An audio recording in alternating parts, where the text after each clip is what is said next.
ఇప్పుడు రేపు రాబోయే ఎలక్షన్స్లో ఈసారి జగన్మోహన్ రెడ్డిని అసలు అడ్రస్ లాగా ఓడిస్తాడు పవన్ కళ్యాణ్. అది 30 సంవత్సరాల దాకా జగన్ సీఎం ఆంధ్రప్రదేశ్ రాష్ట్రానికి అది వాళ్ళు ఊరకు అనుకోవటమే కానీ సాధ్యం కాదని నేను సభాముఖం చెప్తున్నాను. మరి ఇప్పుడు పవన్ కళ్యాణ్ అయితే చెప్పులు కూడా చూపిస్తున్నాడు కదా.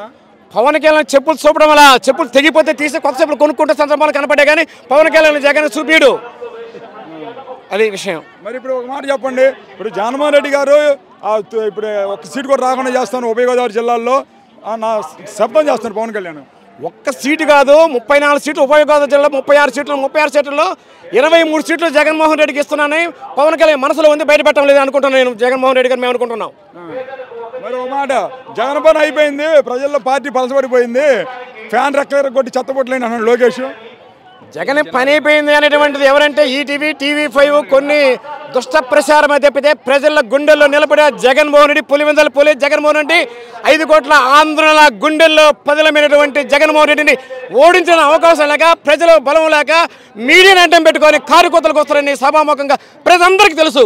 జగన్మోహన్ రెడ్డి 150 సీట్లు కాకుండా మళ్ళీ 175కు 160 సీట్లు గెలిచిన ఆశ్చర్యపరుస్తున్న ప్రజలందరూ నినాదం చేస్తారని చెప్పి నేను చెప్పగలుగుతున్నాను.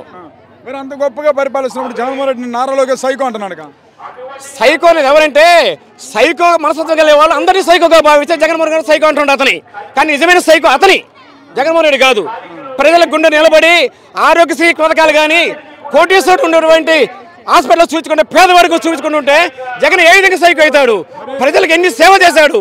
కరోనా టైంలో హైదరాబాద్లో కూర్చుంటే చంద్రబాబు నాయుడు పవన్ కళ్యాణ్ హైదరాబాద్లో కూర్చుంటే ప్రజలకు అన్ని కార్యక్రమాలు చేసి ప్రజలకు కాపాడేటువంటి జగన్ సైకో ఏ విధంగా అవుతాడు?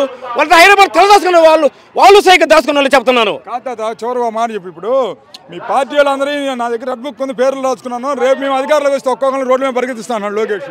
రెడ్ బుక్ అనేది అతను మానసిక వికలాంగుడు కాబట్టి రెడ్ బుక్ అనేది పూర్వక ప్రసారం చేస్తున్నాడు. అధికారులను బెదిరించడానికి రెడ్ బుక్ అంటాడు. అధికారులు రాకపోయినా కూడా అధికారులు వస్తారని బెదిరిస్తే పోలీస్ డిపార్ట్మెంట్ అధికారులు అతని మాట ఎంటారని ఉద్దేశిస్తున్నా కానీ అధికారులు ఎవరు భయపడరు. ప్రభుత్వం మళ్ళీ రాదని అధికారులకు IPS IAS అందరికీ తెలుసు.